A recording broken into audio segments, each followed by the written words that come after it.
സ്റ്റഡീസിൻ്റെ second ചാപ്റ്ററാണ് ഞാനിപ്പോൾ class എടുത്തുകൊണ്ടിരിക്കുന്നത്. കഴിഞ്ഞ ദിവസം ഞാൻ എടുത്തത് കോൾഡ് വാറും നോൺ അലൈഡ് മൂവ്മെൻറ്റുമായിരുന്നു. ഇന്ന് ഞാൻ എടുക്കുന്നത് വെസ്റ്റ് ഏഷ്യ, പശ്ചിമേഷ്യയെക്കുറിച്ചും അതുപോലെ തന്നെ സോവിയറ്റ് യൂണിയൻ്റെ തകർച്ചയെക്കുറിച്ചുമുള്ള ഒരു പോർഷനാണ് എടുക്കുന്നത്. അപ്പോൾ കഴിഞ്ഞ ദിവസങ്ങളിലെ ക്ലാസ് കാണാത്തവർക്കായിട്ട് അതിൻ്റെ എല്ലാം ലിങ്ക് ഞാൻ ഡിസ്ക്രിപ്ഷൻ ബോക്സിൽ ഇടുന്നതാണ്. അപ്പോൾ അത് കണ്ടതിന് ശേഷം ഇന്നത്തെ ക്ലാസ്സിലേക്ക് വരിക. ഇവിടെ ഫസ്റ്റ് നമുക്ക് നോക്കാം എന്താണ് വെസ്റ്റ് ഏഷ്യയെക്കുറിച്ച് പറയുന്നതെന്ന്. ഇവിടെ ഒരു പ്രസംഗത്തിൻ്റെ ഒരു കുറച്ച് ഭാഗമാണ് ഫസ്റ്റ് വെസ്റ്റ് ഏഷ്യയിൽ തന്നിട്ടുള്ളത്. അതൊന്ന് വായിക്കാം. Today I came bearing an olive branch in one hand and the freedom fighters gun in the other. Don't let the olive leaves fall from my hand. അതായത് ഒരു കൈയിൽ സമാധാനത്തിൻ്റെ ഒലിവിലയും മറു കൈയിൽ വിമോചന പോരാളിയുടെ തോക്കുമായാണ് ഞാൻ വന്നിരിക്കുന്നത്. ഒലിവിലകൾ എൻ്റെ കൈകളിൽ നിന്ന് നഷ്ടമാകാതിരിക്കട്ടെ. This is an extract from the speech delivered by the chairman of the Palestine Liberation Organization, Yasser Arafat, in the UN Assembly 1974. Palestine വിമോചന സംഘടനയുടെ ചെയർമാനായിരുന്ന യാസർ അറാഫത്ത് 1974 UN അസംബ്ലിയിൽ വെച്ച് നടത്തിയ ഒരു പ്രസംഗത്തിൻ്റെ കുറച്ച് ഭാഗമാണിത്. What would the circumstances that prompted him to deliver such a speech? അദ്ദേഹത്തെ കൊണ്ട് ഇത്തരത്തിൽ പ്രസംഗിക്കാൻ പ്രേരിപ്പിച്ച സാഹചര്യം എന്തെല്ലാമാണെന്നാണ് ഇനി നമ്മൾ നോക്കാൻ പോകുന്നത്. Until the First World War, the territory including Palestine was a part of Turkish Empire. ഒന്നാം ലോക മഹായുദ്ധം വരെ പാലസ്തീൻ ഉൾക്കൊള്ളുന്ന പ്രദേശം തുർക്കി സാമ്രാജ്യത്തിൻ്റെ ഭാഗമായിരുന്നു. Until the First World War, the territory including Palestine was part of the Turkish Empire. ഒന്നാം ലോക മഹായുദ്ധം വരെ പാലസ്തീൻ ഉൾക്കൊള്ളുന്ന പ്രദേശം തുർക്കി സാമ്രാജ്യത്തിൻ്റെ ഭാഗമായിരുന്നു. As Turkey was defeated in the war, Britain took over the region. ഒന്നാം ലോക മഹായുദ്ധത്തിൽ തുർക്കി പരാജയപ്പെട്ടതോടുകൂടി എന്ത് ചെയ്തു? പാലസ്തീൻ ഉൾക്കൊള്ളുന്ന പ്രദേശം ബ്രിട്ടന്റെ നിയന്ത്രണത്തിലായി തീർന്നു. Since the Jews helped Britain in the war, the then British Foreign Secretary Arthur Balfour declared the establishment of Jewish nation in the West Asia as a reward. It is known as Balfour Declaration. ഇവിടെ Balfour ഡിക്ലറേഷനെ കുറിച്ചാണ് പറയുന്നത്. അതായത് ഇങ്ങനെ നടന്ന ഈ യുദ്ധത്തിൽ ജൂതർ നൽകിയ സേവനത്തിന് പ്രത്യുപകാരമായി പശ്ചിമേഷ്യയിൽ അവർക്ക് സ്വന്തമായ ഒരു രാജ്യം അനുവദിക്കുമെന്ന് ബ്രിട്ടീഷ് വിദേശകാര്യ സെക്രട്ടറിയായിരുന്ന ആര് പ്രഖ്യാപിച്ചു? ആർത്തർ ബാൽഫർ പ്രഖ്യാപിച്ചു. ഇതെന്തെന്നറിയപ്പെടുന്നു? ബാൽഫർ പ്രഖ്യാപനം എന്നറിയപ്പെടുന്നു. അതായത് ബാൽഫർ ഡിക്ലറേഷൻ എന്ന പേരിൽ അറിയപ്പെടുന്നു. Next, Zionism. Zionism is an international movement with an objective of the establishment of homeland for the juice. അതായത് ജൂതന്മാർക്ക് ഒരു രാജ്യം സ്ഥാപിക്കുക എന്ന ലക്ഷ്യത്തോടു കൂടി രൂപീകരിക്കപ്പെട്ട ഒരു പ്രസ്ഥാനമായിരുന്നു Zionism. We have already discussed the assault and cruelty of the Hitler towards the Jews. നമ്മൾ മുന്നേ ക്ലാസ്സിൽ പഠിച്ചിട്ടുണ്ട് ജൂതന്മാർക്കെതിരെയുള്ള ഹിറ്റ്ലറുടെ ആക്രമണങ്ങളൊക്കെ. അതാണ് ഇവിടെ പറഞ്ഞത്. This intensified the demand for A separate Jewish state. അതെന്ത് ചെയ്തു?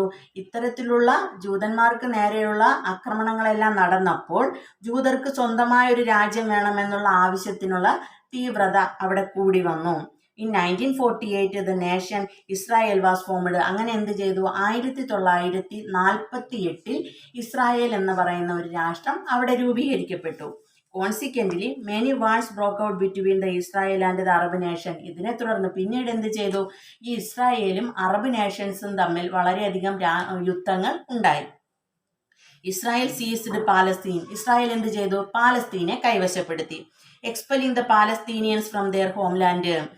ഈ സമയത്ത് എന്ത് ചെയ്തു? പാലസ്തീനിയനെ അവരുടെ ജന്മനാട്ടിൽ നിന്നും ആട്ടിയോടിക്കപ്പെടുകയും ചെയ്തു. The Palestinian refugees migrated to various Arab countries. ഈ സമയത്ത് എന്ത് ചെയ്തു? ഈ പാലസ്തീനിയൻസ് എല്ലാം പല അറബ് കൺട്രീസിലായിരുന്നു അഭയം തേടിയത്. In this context, with an object of establishing a nation for the Palestinians, a movement called Palestine Liberation Organization was found with Yasser Arafat as the president. ഈ സമയത്ത് പാലസ്തീനിയർക്ക് അവരവിടെ നിന്ന് ഇസ്രായേൽ കൈവശപ്പെടുത്തി. അങ്ങനെ അവരെ അവിടെ നിന്ന് ആട്ടിയോടിച്ചു. അവർ പല അറബ് രാഷ്ട്രങ്ങളിലാണ് അഭയം തേടിയത്. ഈ സമയത്ത് ഈ പാലസ്തീനികൾക്കും ഒരു രാഷ്ട്രം രൂപീകരിച്ച് കൊടുക്കുക എന്ന ലക്ഷ്യത്തോടു കൂടി യാസർ അറാഫത്ത് പ്രസിഡന്റ് ആയിട്ടുള്ള പാലസ്തീൻ ലിബറേഷൻ ഓർഗനൈസേഷൻ എന്നുള്ളൊരു സംഘടനയ്ക്ക് രൂപം കൊടുത്തു. After a series of bloodsheds and massacres, Israel agreed in principle to recognize Palestine as a free nation. അപ്പം എന്ത് ചെയ്തു? ഇസ്രായേലിന്റെ രൂപീകരണത്തോടെ അഭയാർത്ഥികളാകേണ്ടി വന്ന പാലസ്തീൻകാർക്ക് സ്വന്തമായ ഒരു രാജ്യം സൃഷ്ടിക്കുക എന്ന ലക്ഷ്യത്തോടു കൂടി യാസർ അറാഫത്ത് രൂപീകരിച്ചതായിരുന്നു പാലസ്തീൻ ലിബറേഷൻ ഓർഗനൈസേഷൻ. നെക്സ്റ്റ് പറയുന്നത്, after a series of bloodsheds and massacres, Israel agreed in principle to recognise Palestine as a free nation. നിരവധി രക്തച്ചൊരിച്ചിലുകൾക്കും ആക്രമണങ്ങൾക്കും എല്ലാം ശേഷം 1993 അമേരിക്കയുടെ മധ്യസ്ഥതയിൽ ഒപ്പുവെച്ച ഓസ്ലോ കരാർ പ്രകാരം പാലസ്തീനെ സ്വതന്ത്ര രാഷ്ട്രമാക്കാൻ ഇസ്രായേൽ അംഗീകാരം നൽകി. This agreement mediated by the US is called the Oslo pact 1993. അതായത് യാസർ അറാഫത്താണ് ഇതിന്റെ സ്ഥാപക പ്രസിഡന്റ്. ഏതിന്റെ? പാലസ്തീൻ ലിബറേഷൻ ഓർഗനൈസേഷന്റെ പ്രസിഡന്റ് ആയിരുന്നത്, സ്ഥാപക പ്രസിഡന്റ് ആയിരുന്ന യാസർ അറാഫത്ത് ആയിരുന്നു. അതിനുശേഷം നിരവധി രക്തച്ചൊരിച്ചിലുകളും സമരങ്ങളും എല്ലാമാണ് അവിടെ ഉണ്ടായത്. അങ്ങനെ നിരവധി രക്തച്ചൊരിച്ചിലുകൾക്ക് ശേഷം 1993 അമേരിക്കയുടെ മധ്യസ്ഥതയിൽ ഒപ്പുവെച്ച ഓസ്ലോ കരാർ പ്രകാരം പാലസ്തീനെ സ്വതന്ത്ര രാഷ്ട്രമാക്കാൻ ഇസ്രായേൽ അംഗീകാരം നൽകുകയാണ് ചെയ്യുകയുണ്ടായത്. എന്നാൽ എന്താണ്? But the provisions in the pact are yet be implemented. എന്നാൽ എന്ത് ചെയ്തു? ഇത് പൂർണ്ണമായും നടപ്പിലാക്കിയിട്ടില്ല. അപ്പോൾ മനസ്സിലായല്ലോ. ഇവിടെ പറഞ്ഞത് ഇത്രയാണുള്ളത്. നമ്മളിപ്പോൾ ഇവിടെ ഇത്രയാണ് പറഞ്ഞത്. ബാൽഫർ ഡിക്ലറേഷൻ പറഞ്ഞു. നെക്സ്റ്റ് നമ്മൾ സിയോണിസം എന്താണെന്ന് പറഞ്ഞു. സിയോണിസത്തിന് ശേഷം നമ്മൾ പറഞ്ഞത് ജൂതന്മാർക്ക് വേണ്ടിയിട്ട് ഒരു രാഷ്ട്രം രൂപീകരിച്ചു. ഇസ്രായേൽ എന്നായിരുന്നു ആ രാഷ്ട്രത്തിന്റെ പേര്. 1948 ആ രാഷ്ട്രം രൂപീകരിച്ചത്. അതിനുശേഷം അറബ് രാഷ്ട്രങ്ങളുമായിട്ട് യുദ്ധത്തിൽ ഏർപ്പെടുകയുണ്ടായി. അങ്ങനെ ഇസ്രായേൽ പാലസ്തീനെ കൈവശപ്പെടുത്തുകയും പാലസ്തീനികളെ അവിടെ നിന്ന് അവരുടെ ജന്മനാട്ടിൽ നിന്ന് ആട്ടിയോടിക്കപ്പെടുകയും ചെയ്തു. ഇങ്ങനെ ആട്ടിയോടിക്കപ്പെട്ട പാലസ്തീനുകാർ പല അറബ് കൺട്രീസിലായിരുന്നു അഭയം തേടിയത്. ഇതിന്റെ ഫലമായിട്ട് പാലസ്തീനികൾക്കും ഒരു രാഷ്ട്രം വേണമെന്നുള്ള ലക്ഷ്യത്തോടുകൂടി യാസർ അറാഫത്തിന്റെ നേതൃത്വത്തിൽ ഒരു ഓർഗനൈസേഷൻ രൂപം കൊടുത്തു. അതിന്റെ പേരായിരുന്നു പാലസ്തീൻ ലിബറേഷൻ ഓർഗനൈസേഷൻ. പിന്നീട് എന്താണ് ചെയ്തത്? അങ്ങനെ അതിന്റെ പ്രസിഡന്റായി യാസർ അറാഫത്ത് ചേരുന്നു.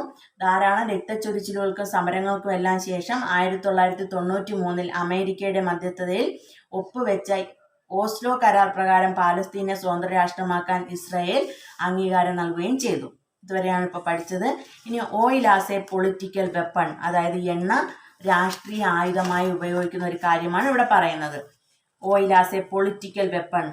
West Asia holds half of the world's total oil reserves. ലോകത്തിലെ എണ്ണ സമ്പത്തിന്റെ പകുതിയും പശ്ചിമേഷ്യയിലാണ് ഉള്ളത്. Following the Arab Israel war, Arab Israel യുദ്ധത്തിനെ തുടർന്ന് ഓർഗനൈസേഷന്റെ പേരാണ് Organisation of Petroleum Exporting Countries, OPEC. Organisation of Petroleum Exporting Countries എന്നുള്ള ഒരു ഓർഗനൈസേഷൻ അവിടെ ഫോം ചെയ്യുന്നു. Oil exporting countries was formed. അങ്ങനെ ഒരു എക്സ്പോർട്ടിംഗ് ഓർഗനൈസേഷൻ അവിടെ രൂപപ്പെടുന്നു. Arab nations used oil export as a strategy to resolve Palestine issue. Palestine ഇഷ്യൂസിനെ resolve ചെയ്യുന്നതിനോട്ടുള്ള ഒരു തന്ത്രമായിട്ടാണ് അവരെന്ത് ചെയ്തത്? ഓയിൽ എക്സ്പോർട്ടിനെ ഉപയോഗിച്ചത്. They executed this strategy by reducing oil production and hiking the price. Oil production കുറച്ചുകൊണ്ടും അതുപോലെ തന്നെ വില കൂട്ടിക്കൊണ്ടുമായിട്ടാണ് ഇവർ ഈ തന്ത്രം ഇവിടെ പ്രയോഗിച്ചത്. ഇത്രയേ ഉള്ളൂ. നെക്സ്റ്റ് നമുക്ക് നോക്കാം സിയോണിസത്തെ കുറിച്ച് പറഞ്ഞിരിക്കുന്നത്. An international movement to establish a Jewish state.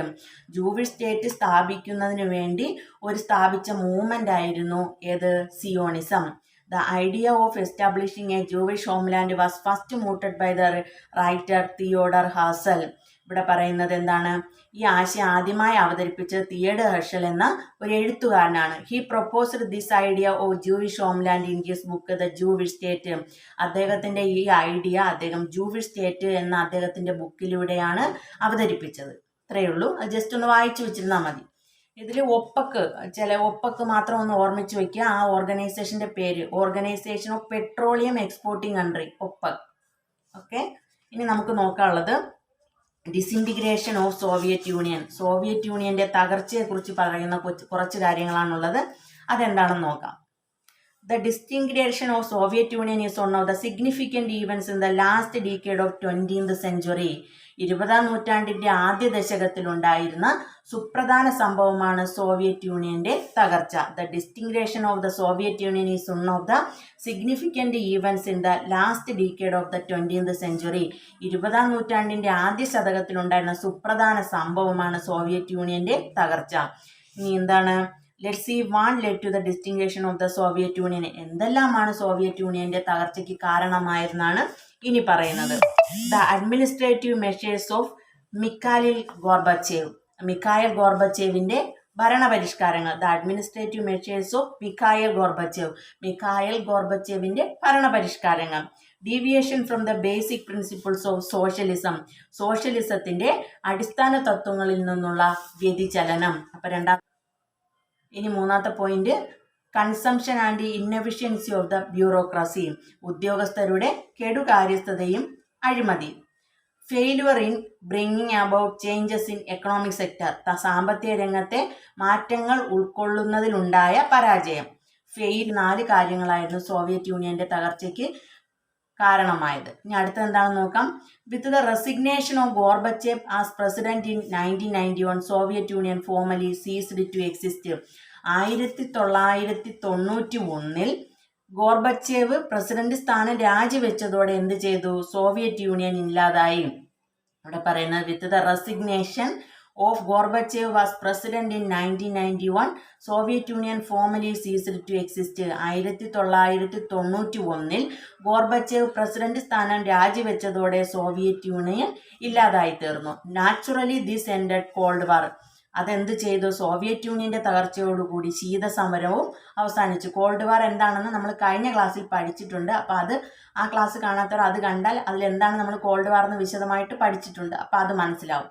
അപ്പോൾ സോവിയറ്റ് യൂണിയന്റെ തകർച്ചയോടുകൂടി എന്ത് ചെയ്തു? അവിടെ കോൾഡ് വാറും അവസാനിച്ചു.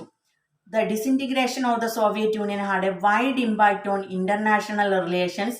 A unipolar world has emerged under the leadership of the USA in the place of bipolar one. അപ്പോൾ എന്ത് ചെയ്തു? ഇത് അന്തർദേശീയ രംഗത്ത് വൻ പ്രത്യാഘാതങ്ങൾക്ക് കാരണമായി. ഇരുധ്രുവ ലോകം തുടരുകയും അമേരിക്കയുടെ ആധിപത്യത്തിലുള്ള ഏകധ്രുവ ലോകം ഉയർന്നു വരികയും ചെയ്തു. അങ്ങനെ ഈ സോവിയറ്റ് യൂണിയന്റെ പതനം അല്ലെങ്കിൽ ഇല്ലായ്മ അല്ലെങ്കിൽ നാശം എന്ത് ചെയ്തു? അന്തർദേശീയ രംഗത്ത് വൻ പ്രത്യാഘാതങ്ങൾക്കാണ് കാരണമായത്. A unipolar world has emerged under the leadership of the USA in the place of bipolar one. ഇത് ഇരുധ്രുവ ലോകം തകരുകയും അമേരിക്കയുടെ ആധിപത്യത്തിലുള്ള ഏകധ്രുവ ലോകം ഉയർന്നു വരികയും ചെയ്തു. നമ്മൾ പഠിച്ചു, കഴിഞ്ഞ ക്ലാസ്സിൽ പഠിച്ചു, ഇതും പഠിച്ചതാണ് ബിപ്പോലാർ വേൾഡ്. എന്താണ് ബിപ്പോലാർ വേൾഡിനെ കുറിച്ച് നമ്മൾ പറഞ്ഞത്? കഴിഞ്ഞ ദിവസം നമ്മൾ പഠിച്ചു ബിപ്പോലാർ വേൾഡ് എന്താണെന്ന്. അപ്പോൾ അതും കഴിഞ്ഞ ദിവസത്തെ ക്ലാസ് കാണാത്തവർ കണ്ടാലേ ഇത് മനസ്സിലാവുള്ളൂ. അത് ഞാൻ ജസ്റ്റ് ഒന്ന് പറയാം. അതായത് അലൈഡ് പവേഴ്സ്, 2ാം ലോക മഹായുദ്ധ കാലത്ത് അലൈഡ് പവേഴ്സിൽ പിന്നീട് ചേർന്ന രാഷ്ട്രങ്ങളായിരുന്നു USA-യും USSR-ഉം, അമേരിക്കയും സോവിയറ്റ് യൂണിയനും. എന്നാൽ ഈ യുദ്ധത്തിന് ശേഷം അവരെന്ത് ചെയ്തു? അതിൽ നിന്നും വിഭജിക്കപ്പെട്ടു. അതിൽ നിന്ന് അവർ മാറി. എന്നിട്ട് എന്താ? അവർ സ്വന്തമായ അവർക്കായിട്ട് 2 അലയൻസിന് രൂപം കൊടുത്തു. അങ്ങനെ USA-യുടെ നേതൃത്വത്തിൽ ക്യാപിറ്റലിസ്റ്റ് കൺട്രീസിനും USSR-ന്റെ നേതൃത്വത്തിൽ സോഷ്യലിസ്റ്റ് നേഷൻസിനും വേണ്ടിയിട്ട് അവർ അലയൻസ് രൂപീകരിച്ചു. ഈ ചേരിതിരിവിനെയായിരുന്നു ഇങ്ങനെയുള്ള ചേരിതിരിവിനെയായിരുന്നു നമ്മൾ ബിപ്പോലാർ വേൾഡ് എന്ന് പഠിച്ചത്. അതാണ് ഇവിടെ പറയുന്നത്. A unipolar world as emerged under the leadership of the USA in the place of bipolar one. ഇരുധ്രുവ ലോകം തകരുകയും അമേരിക്കയുടെ ആധിപത്യത്തിലുള്ള ഏകധ്രുവ ലോകം ഉയർന്നു വരികയും ചെയ്തു. ഇതാണ് ഈ പോർഷനിൽ പറയുന്നത്, സോവിയറ്റ് യൂണിയന്റെ ഈ പോർഷനിൽ പറയുന്നത്. ഓക്കെ, അപ്പോൾ ഇതിൽ നമ്മൾ പഠിച്ചത് എന്തൊക്കെ കാരണങ്ങൾ കൊണ്ടാണ് സോവിയറ്റ് യൂണിയന്റെ തകർച്ചയ്ക്ക് കാരണമായത് എന്തെല്ലാമാണെന്നും പിന്നെ അതിനുശേഷം ബിപ്പോലാർ വൺ എങ്ങനെയാണ് അവിടെ വന്നത് എന്നുള്ള കാര്യങ്ങളാണ് പഠിച്ചത്. 2 ചെറിയ പോർഷൻ മാത്രമേ ഇന്ന് ക്ലാസ് എടുത്തിട്ടുള്ളൂ. അപ്പോൾ കഴിഞ്ഞ ക്ലാസ്സുകളെല്ലാം നന്നായിട്ട് കുറച്ചെടുക്കുന്നത് എല്ലാവർക്കും നല്ലതായിട്ട് മനസ്സിലാവാൻ വേണ്ടിയിട്ടാണ്. അടുത്തൊരു ക്ലാസ്സും കൂടെ ആകുമ്പോൾ ഇത് കഴിയും. ഓക്കെ, അപ്പോൾ ഇതുവരെയുള്ള ക്ലാസ്സുകൾ എല്ലാവരും കാണുക. Okay, thank